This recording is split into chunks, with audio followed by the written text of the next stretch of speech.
ये है talks news network और आप देख रहे हैं पॉलिटॉक्स, राजनीति का कच्चा चिट्ठा। पश्चिम बंगाल की मुख्यमंत्री ममता बनर्जी पश्चिम बंगाल से बाहर निकलकर लगातार देश के अन्य राज्यों में अपना कुनबा बढ़ा रही है और गैर कांग्रेसी विपक्षी दलों से मुलाकात कर बीजेपी के खिलाफ एक अलग ही मोर्चा बनाने की तैयारी में है।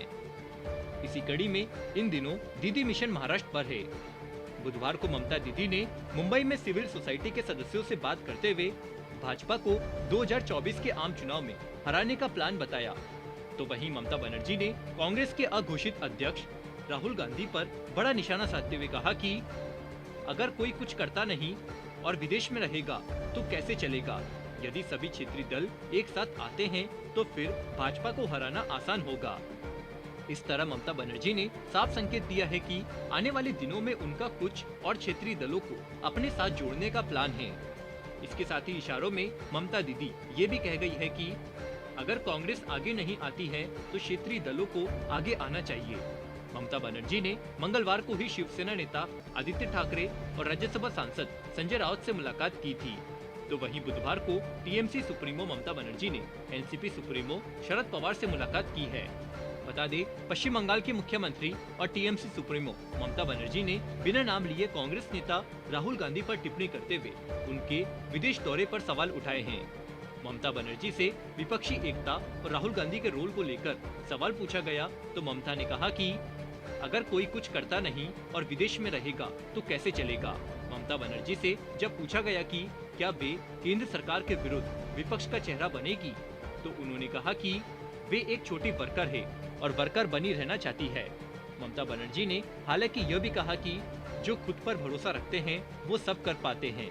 ममता बनर्जी ने कहा कि हमारे बंगाल में सब अच्छा है लेकिन हमें बाहर आना पड़ा। हमारे आने से एक कंपटीशन बढ़ेगा। अगर कोई कुछ करता नहीं है, विदेश में रहेगा तो कैसे चलेगा। सभी रीजनल पार्टी साथ आए। अगर सभी रीजनल पार्टी साथ आए तो बीजेपी को जाना होगा। महाराष्ट्र दौरे के दौरान ममता बनर्जी ने बुधवार को एनसीपी सुप्रीमो शरद पवार से मुलाकात की। इसके बाद दोनों नेताओं ने प्रेस कॉन्फ्रेंस भी की जिसमें शरद पवार ने कहा कि ममता बनर्जी के साथ कई मुद्दों पर चर्चा हुई। लोकतंत्र को बचाने के लिए एक साथ काम करना होगा। केंद्र में सत्तारूढ़ भाजपा के खिलाफ एकजुट होना होगा। सीधी बात है कि जो भी बीजेपी के खिलाफ है वो आएंगे तो हम उनका स्वागत करेंगे।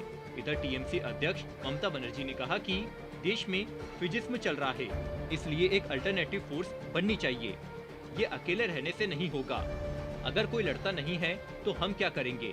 स्ट्रॉन्ग अल्टरनेटिव फोर्स बनाने पर बात होनी चाहिए।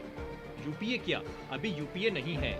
आपको बता दें, तृणमूल कांग्रेस प्रमुख ममता बनर्जी अपने चुनावी रणनीतिकार प्रशांत किशोर की रणनीति पर कदम बढ़ा रही है। इसी के तहत एक तरफ जहां कांग्रेस में सेंग मारी तो दूसरी ओर कांग्रेस की सहयोगी पार्टियों से लेकर दिग्गज नेता सुब्रमण्यम स्वामी जैसे भाजपा नेताओं को अपने साथ जोड़ने की कोशिशें हो रही है। असम, त्रिपुरा, मेघालय, गोवा, बिहार, उत्तर प्रदेश और हरियाणा जैसे राज्यों के कांग्रेसी नेताओं को तृणमूल में शामिल कराया जा रहा है। पिछले सप्ताह ही दिल्ली में ममता बनर्जी ने कांग्रेस नेता कीर्ति आजाद, हरियाणा के पूर्व कांग्रेस अध्यक्ष अशोक तंवर, जनता दल के पूर्व महासचिव पवन वर्मा को तृणमूल का झंडा थमाया। साथ में गीतकार और पटकथा लेखक जावेद अख्तर और लेखक सुधीर कुलकर्णी से भी मुलाकात की। यह राष्ट्रीय स्तर पर ऐसे बुद्धिजीवियों को अपने पाले में लाने की उनकी कोशिश है जिन्हें नरेंद्र मोदी विरोधी माना जाता है। पॉलिटॉक्स ब्यूरो, दिल्ली। ये है टॉक्स न्यूज नेटवर्क और आप देख रहे हैं पॉलिटॉक्स, राजनीति का कच्चा चिट्ठा।